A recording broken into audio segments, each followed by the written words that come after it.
Assalamualaikum warahmatullahi wabarakatuh. Alhamdulillahirabbil alamin wassalatu wassalamu ala asyrofil mursalin sayyidina maulana Muhammadin wa ala alihi wa sahbihi ajmain amma ba'du. Pun sakniki kula nerangno hisab ya. Tabarakalladzi ja'ala fis sama'i buruja wa ja'ala fiha siraja wa qamaran munir. Terus ngeten nggih kalau dalam fikih Syafi'iyah, nggih fikih Syafi'iyah. Sebetulnya orang itu boleh percaya hisab. Asal hisab itu qot'i dan dikonsensus. Ya, qot'i dan konsensus. Sampean meskipun punya tradisi pesantren jangan menolak hisab keliru. Hisab itu dibenarkan Quran. Huwallazi ja'ala syamsa diya'au wal qamara nuran wa qaddarahu manazila li ta'lamu adadas sinina wal hisab. Jadi hisab itu ilmu yang dibenarkan Quran. Cuma masalahnya kalau 1-2 orang itu ada subjektivitas atau kadang kurang ahli sehingga salah. Di sini dibutuhkan konsensus, disebut hisab qot'i. Makanya kayak kasus awal kemarin, andai kan tidak ada pengumuman pemerintah pun aku bodoh. Kok kalender Muhammadiyah ya 3 derajat, kalender NU ya sudah di atas 2,5 derajat. Mbok ora ana ru'yah lah aku wani bodoh. Mergo 2 derajat ae mutafaq alaihi iso diruyah apa meneh sudah 3 napa derajat. Itu beda dengan Dzulhijjah yang sekarang. Itu ada yang bilang 1,5 derajat, ada yang bilang belum 2 derajat. Itu beda, itu subjektif. Boleh diikuti, boleh enggak. Tapi kalau seperti yang 1 Syawal kemarin harus diikuti hisabnya. Paham ya? Makanya kalau kata Imam Subki, hisab itu boleh diikuti kalau konsensus bagi para ahlinya. Tapi kelirunya orang-orang NU kadang itu anti hisab. Padahal hisab disebut Quran di ta'lamu adadas sinina wal hisab. Memang Nabi ngendikan sumulir ru'yati wa aftilur ru'yati, ya ru'yah itu penting itu tadi. Tapi ru'yah yang tidak beda dengan hisab, yaitu sama-sama ru'yah plus imkan ru'yah. Jadi kudu ngerti ilmu gini mang jelimet sampai ndak usah terus bikin dikotomi. NU itu ru'yah kalau Muhammadiyah hisab. Sing muni ngono iku sapa? Wong alim ra ono sing muni ngono. Waktu gale ngene, NU kunut Muhammadiyah gak kunut. Kula sebagai wong alim bahasa itu aneh. Imam Syafi'i itu kunut. Imam Syafi'i tahun 150 Hijriah. Saiki tahun 1436. Jadi tahu saya Imam Syafi'i itu kunut, Abu Hanifah itu tidak kunut. Apa Imam Syafi'i Rais Am? Apa Abu Hanifah ketua PP Muhammadiyah? Jadi kalau orang alim taunya ya Imam Syafi'i itu kunut, Abu Hanifah tidak kunut. Jadi kalau saya ditanya, Gus, jenengan hisab apa ru'yah? Ya saya itu tidak tahu NU Muhammadiyah, tahu saya Imam Subki itu lebih percaya hisab timbang ru'yah. Kalau imam yang lain lebih percaya ru'yah timbang hisab. Imam-imam yang dulu-dulu, tapi kita sekarang terjebak politik identitas atau identitas ormas. Jadi ini khasnya NU ini. Tidak ada di tradisi orang alim tidak gitu. Hisab itu ya ilmunya pengira. Saya kemarin diundang di kajian itu saya bilang, lo yang bisa hisab itu kita. Orang tahu semua ahli hisab itu Kiai Turehan. Sekarang Jombang Kiai ini itu ilmu kita di pondok diajari hisab. Kalender Kudus itu yang punya Kiai Turehan itu masih penambah sama saya. Kalau kita anti hisab itu anti ilmunya sendiri kan? Anti ilmunya apa? Memang yang bisa hisab itu siapa? Kita kan punya pakar hisab banyak. Karena anti hisab ya obongi ngono kalender. Ya biasa saja. Ya sama seperti NU dan Muhammadiyah selalu khilaf awal Ramadan. Itu memang nggak bisa nggak khilaf. Misalnya begini, tak beri contoh ya.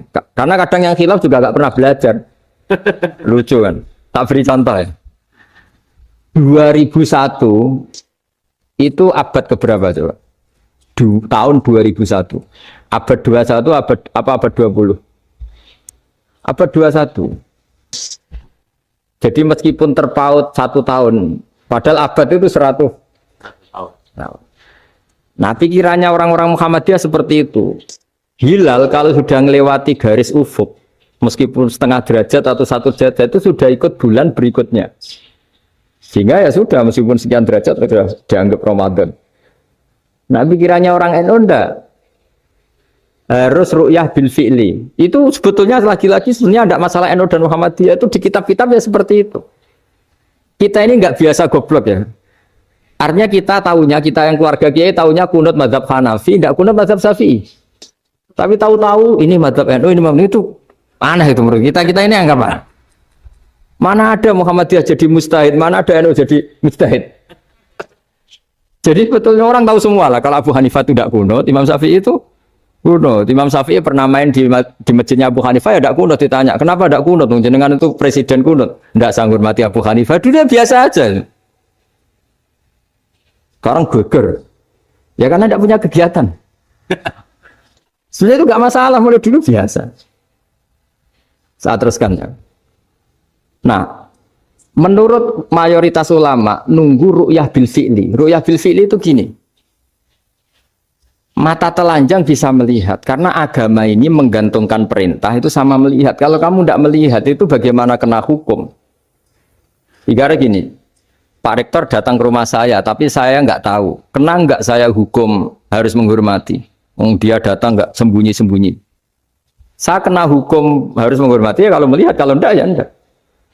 Tapi Pak Rektor tetap bilang, tapi saya hakikatnya datang, jadi saya datang itu. Itu kan ribet. Akhirnya ya sudah, itu nggak ada khilaf sampai mati ada khilaf karena yang satu menggantungkan hukum itu digantungkan sama tahu. Kalau tidak tahu ya, misalnya baju saya ini hakikatnya ada najis, pas sholat saya tidak tahu. Sholat saya sah apa enggak? Sah.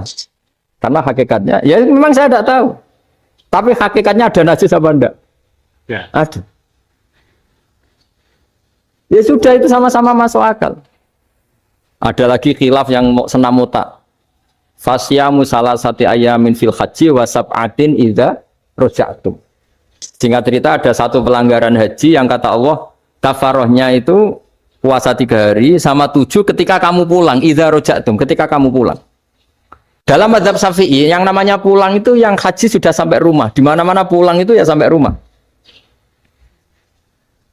Dalam mazhab Abu Hanifah enggak, ketika orang sudah balik kanan dari Arab Saudi, dari Mekah, ya namanya sudah pulang. Misalnya gini, ini Pak Rektor pamit saya, Pak Haris. Gus, Pak Haris mana? Ya sudah pulang kata saya, padahal sampai pandangan sampai. Saya bagi keluarganya belum pulang. Lalu idza raja'tum ketika pulang itu bahasanya siapa? Bahasa istrinya apa bahasa yang ditamoni? Kamu ditamoni orang, terus tamunya mana? Tidak pulang. Tapi tanyakan istrinya, belum pulang. Khilaf-khilaf gini kok jadi geger itu kan goblok banget maksud saya itu. Jadi biasa, gini itu biasa. Jadi ya karena memang ini bukan masalah akidah, ini masalah furu'iyah, masalah fikih itu masalah furu'iyah. Mau tidak mau harus beda. Misalnya di sholat juga gitu. Wa ayu qu'udin qu'adal musolli sokhat sholatu. Duduk dengan gaya apapun itu sholatnya sah. Jika sampean kalau haji atau umroh, orang Arab itu jenenge duduk ngenak awak di kursi. Duduk sopan ya hanya orang Indonesia loh. Kalau sholat itu masih duduk ala orang tahiyat. Kalau sampean di Mekah, duduknya pakai apa coba? Kursi ya. Oh enak sholat duduk. Karena memang takbirnya di fikih dengan duduk gaya apa saja sah. Makanya sengenak awak duduk di kursi. Ribet kan? Mau tidak disahkan itu namanya duduk. Mau disahkan masa iya soal Allah kok duduk santai-santai gitu. Tapi mau apa? Ini fikih. Ya saya ulang lagi ini fikih. Fikih itu ya sudah ini fikih. Makanya kalau ulama berdebat misalnya Abu Hanifah berpendapat sholat itu wajib baca Fatihah pasal Quran. Dalam mainstreamnya ya Fatihah karena la sholat lima lam yaqra bi Fatihatil kitab. Tapi cara Abu Hanifah enggak. Faqra'u ma tayassara minal Qur'an, bacalah apa saja yang mudah bagi kamu, asal itu Quran. Penting gak gending Jawa, gak nyanyi lah gitu. Ya sudah mau apa coba? Jadi ya susah memang kalau fikih itu ya sudah seperti. Ada lagi yang masih ekstrim misalnya. Yang namanya menyembelih hewan itu gimana coba? Dari hidup ke mati apa pasti mati disembelih? Cara mazhab Imam Syafi'i yang namanya menyembelih itu penyembelian harus menjadi sebab kematian. Itu yang sah. Karena lagi penyembelian menjadi sebab kematian yang syar'i. Sehingga beliau mensyaratkan hewan yang disembelih ini masih punya hayatun mustaqirrah, punya kehidupan yang normal. Sehingga kalau nggak disembelih ya hidup. Sehingga kalau ada hewan ketabrak truk kejet-kejet, mesti mati nih buat sembelih. Itu nggak sah karena nggak usah disembelih ya wes mati kan. Karena ini hanya nunggu koordinasi Israel kan, dia kejet-kejet itu kan prosedur itu. Tapi tidak disembelih pun mati. Tapi cara mazhab Malik enggak. Pokoknya anggere jek duwe nyawa jenenge kewan urip. Dengan kamu sembelih berarti matine mergo mbok sembelih. Meskipun nanti ya enggak usah disembelih ya mati. Coba hitung secara ilmu matematika. Kalau enggak disembelih hidupnya 5 menit. Gara-gara kamu sembelih hidupnya langsung mati. Terus dia matinya cara di persidangan matinya disebabkan apa? Disebabkan disembelih apa kecelakaan? Loh, debat toh kamu. Sama-sama UMM aja debat.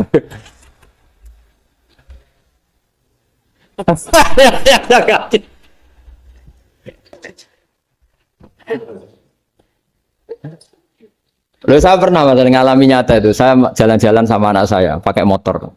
Sampai di jalan raya gitu ada ayam jago ketabrak mobil, kejet-kejet.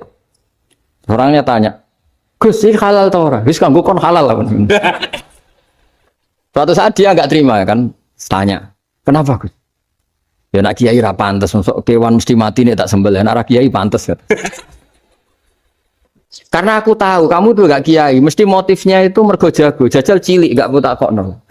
Ada kan ayam itu bayi kan gak ditanyakan, kejet-kejet mati rak lah, wong cilik wae. Tapi masalahnya ini kan jago, eman itu. Tapi secara fikih pertanyaannya tadi, hewan yang sudah tidak punya hayatun mustaqirrah, dia hanya punya al hayat al ittiroriyah, dia punya harokah ittiroriyah, dia mati kejet-kejet memang prosedur mati harus seperti itu. Mbok kecelakaan kayak apa, kalau mati kan kejet-kejet dulu. Nah ketika kejet-kejet ini pertanyaannya ini kan hidup apa mati namanya? Enggak, namanya hidup apa mati? Pas kejet-kejet itu hidup. Cara Imam Malik itu hidup. Ya sudah, kalau hidup disembelih ya halal. Karena misalnya nanti kalau nggak disembelih matinya kan 2 menit lagi. Gara-gara disembelih mati sekarang. Tetap penyebab kematian itu nyembelih. Penyembelian ini sebab kematian. Tapi kalau Imam Syafi'i enggak, cara berpikir wes nemen, paling roh besok kaget langsung mati. Kalau gitu berarti kamu nyembelih barang mati. Jadi fikih itu kadang unik. Makanya ketika ngitung fikih itu unik ya. Orang keluar mani wajib apa? Mandi kan. Terus Imam Syafi'i ditanya, kenapa kalau orang lahir kelahiran juga harus mandi? Namanya nifas. Fa innal walada waliyun munakidun. Ya anak ya mani yang menggumpal. Bedanya apa anak dengan mani itu? Jadi fikih itu kadang lucu. Di rumah-rumah tenan juga lucu. Keluar mani wajib mandi. Berarti kalau keluar anak ya wajib mandi karena hakikatnya anak adalah mani yang mengkristal. Sosionis jadi dosen macam-macam itu kan hakikatnya mani. Itu fikih. Nah terus ditanya, kenapa kalau lahir langsung mati tidak wajib disolati? Ya jawabannya Mas Syafi'i lucu. Di mana-mana sholat itu nyolati mayit. Yang namanya mayit itu pernah hidup terus mati. Kalau itu ndak mayit ya sudah. Jadi kadang, ya iya kan disebut sholat mayit. Yang namanya mayit itu apa? Pernah hidup. Nah ini kan tidak pernah hidup. Maka ya sudah seperti. Jadi nggak khilaf itu nggak mungkin. Nah, kalau qit'atul lahmin, kalau hanya potongan daging, mungkin wah itu tidak manusia karena qit'atul lahmin. Sekarang pertanyaannya, kalau sudah berbentuk manusia, meskipun tidak pernah hidup, nah ini mulai perdebatan karena melihat tidak pernah hidup itu nggak memenuhi syarat, tapi melihat ini sudah suratu adamiyin, bentuknya sudah. Nah kira-kira gitu perdebatan fikih. Makanya dulu awal mula zaman sahabat itu sudah debat. Masyhur kan. Nabi ada kontingen ke Bani Quraidah. Ya kalau kira-kira saya minta Pak Rektor kamu jangan kalau ke Malang jangan sholat asar kecuali sampai Tuban. Sebelum Tuban ternyata matahari mau tenggelam. Terus Pak Rektor milih, wah sudah sholat di Bulu. Padahal belum Tuban. Padahal saya bilang jangan sholat asar kecuali di Tuban. Yang Pak Haris enggak tetap sholat di Tuban meskipun matahari sudah tenggelam. Karena Nabi menyebut Tuban. Singkat cerita, zaman itu kan Bani Quraidah. La tusolliyanal asra illa fi Bani Quraidah. Kalian semua jangan sholat asar kecuali sampai Bani Quraidah. Ternyata di tengah perjalanan matahari sudah mau tenggelam, kira-kira kurang 2 menit atau 3 menit. Sahabat-sahabat, sudah lah kita sholat asar di sini. Kalau sampai sana pasti sudah tenggelam. Separuh sholat. Yang separuh enggak, kata Nabi harus di Bani Quraidah. Ya sudah nunggu di Bani Quraidah meskipun matahari sudah tenggelam. Singkat cerita dua kelompok ini matur, ya Rasulullah kita ngalami ini perdebatan gini-gini. Di semua riwayat, di hadis-hadis sahih disebut falam yu'annif wahidan minhuma. Nabi tidak menyalahkan salah satunya atau enggak menyalahkan dua-duanya. Itu bahasa Indonesia juga ribet, yang benar gimana itu? Enggak menyalahkan salah satunya, apa enggak menyalahkan dua-duanya? Gimana bahasa benernya? Salah satunya. Salah satunya itu dua-duanya? Ya. Enggak, kalau bahasa Indonesia tidak menyalahkan Kedua-duanya. kedua-duanya apa salah satunya yang benar? Kedua-duanya. Kedua-duanya. Bahasa Indonesia itu ya kadang ruwet ya. Orang pinter kayak Pak Habibie itu namanya ya orang luar biasa. Nanti sekolahnya orang-orang idiot itu ya sekolahan luar biasa. Orang pinter banget bahasa Indonesianya ya luar biasa. Kalau sekolah untuk orang-orang yang idiot juga apa? Luar biasa. Jadi kalau dipuji luar biasa itu gak jelas nih luar biasa ya. Gak jelas kadang bahasa kita ini kadang ya gak jelas. Nah itu gak menyalahkan dua-duanya apa salah satunya? Keduanya. Tidak menyalahkan kedua-duanya. Misalnya dibahasakan nggak menyalahkan salah satunya, benar apa salah? Benar ya? Benar, ya sudah benar semua. Jadi itu bukti bahwa ijtihad itu boleh. Seorang lagi bukti bahwa ijtihad itu boleh. Padahal ini jelas yang satu harus sholat asar, padahal matahari sudah tenggelam. Makanya di antara fikih unik itu begini. Saya ulang lagi fikih unik. Saya menyaksikan betul ketika ada orang tanya Mbah Mun saya ini Kopassus. Kadang latihan itu sampai waktu zuhur habis. Saya harus bagaimana? Jawabnya Mbah Mun itu unik. Sementing ojo ngosor sholat. Engkau ya ojo niat jamak. Atau kodok katanya. Tinggal cerita terus orang ini diskusi sama saya. Karena ini ya alim pernah mondok. Kenapa kosor tidak boleh? Karena kosor itu ekstrim, merubah bentuk sholat dari 4 menjadi 2. Maka alasannya harus jelas. Harus jelas itu orang yang latihan di Kopassus itu kan dia sudah berasrama di situ. Berarti dia sudah tidak musafir karena asramanya di situ, sudah mukim. Kalau dia kosor itu merubah bentuk sholat dari 4 menjadi 2. Merubah itu ekstrim. Tapi kalau dia qadha itu hanya mengakhirkan sholat dari waktunya.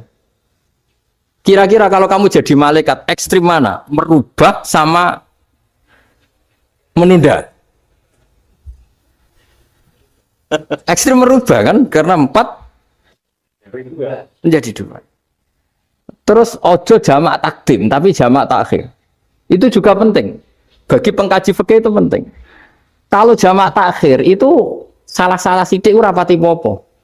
Kenapa? Kan mirip duhur kodok. Kalau jamak takhir kan tapi kalau jamak takdim asar kok di waktu duhur, ekstrim mana?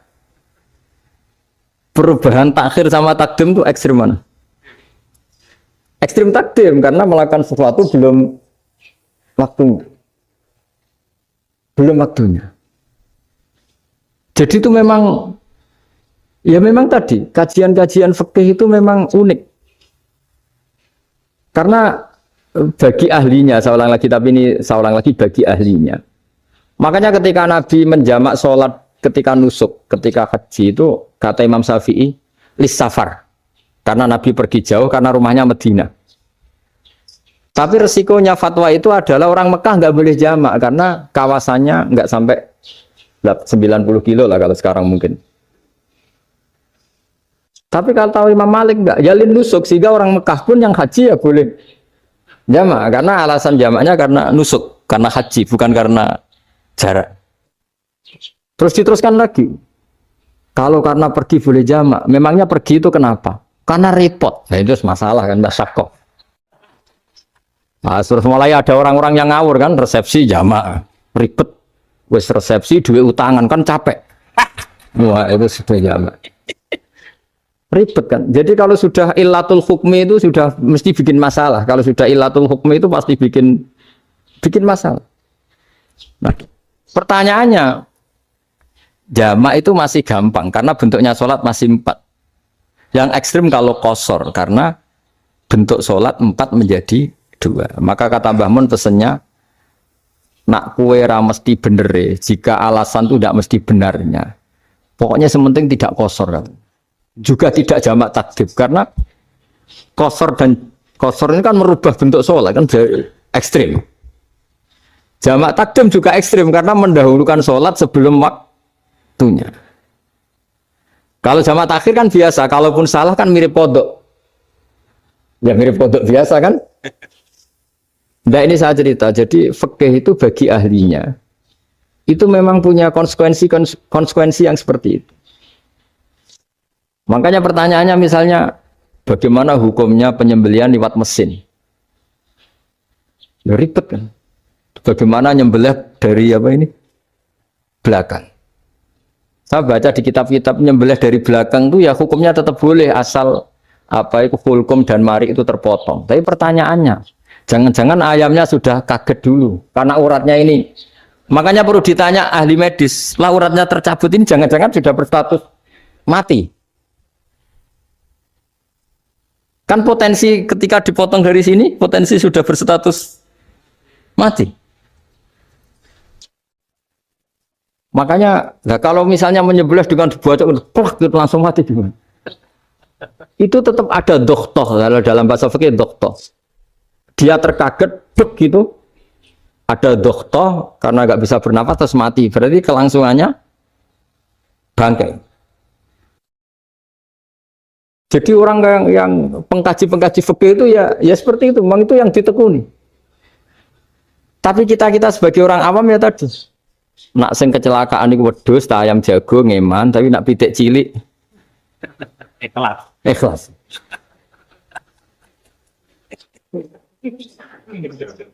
Makanya ada pertanyaan orang-orang, saya pernah ditanya itu ya bingung tenan. Gus, kalau ada orang mati oplosan misalnya, jenengan datang sholat enggak? Ya datang sholat kan, dia orang mukmin, saya tetap sholat. Kenapa? Ya kan matinya oplosan. Tapi andaikan tokoh yang mati, kamu sholat enggak? Ya sholat kan dia tokoh. Jadi ribet. Fikih itu ribet. Makanya Imam Nawawi nanti ngendikan gini. Ada orang ngundang Nabi, ya Rasulullah, saya mohon nyolati ini. Nabi tanya, punya utang enggak? Punya. Nabi, saya enggak mau nyolati mayit yang punya utang. Terus ada sahabat datang, ya Rasulullah, utang itu tak ambil alih kami. Berarti dia sudah tidak punya utang. Terus Nabi kerso nyolati. Pertanyaannya, utang itu hal yang boleh. Saya ulangi, utang itu hal yang boleh. Tapi kenapa Nabi se-ekstrim itu? Tapi ketika Nabi mau kondur itu ngendikan gini, ini PR ya bagi UMM, ini PR ya. Nabi sebelum kondur bilang gini, sallu ala sahibikum. Jong, saya tidak nyolati ini, tapi tolong ini disolati. Terus kata Imam Nawawi, dianalogikan atau dikiaskan siapapun pelaku dosa besar atau mati dalam keadaan tidak benar, misalnya pas dugem mati, pas oplosan mati, itu sebaiknya tokoh-tokoh itu enggak nyolati karena nanti dianggap penghormatan. Misalnya ketua PP Muhammadiyah rektor nyolati wong mati oplosan kan keren, mati oplosan disolati rektor. Ya sudah, tapi kalau nggak disolati nanti ya, ada tradisi. Assalamualaikum warahmatullahi wabarakatuh. Terima kasih banyak telah menonton, semoga bermanfaat dan jangan lupa subscribe, like, komen, dan share. Terima kasih.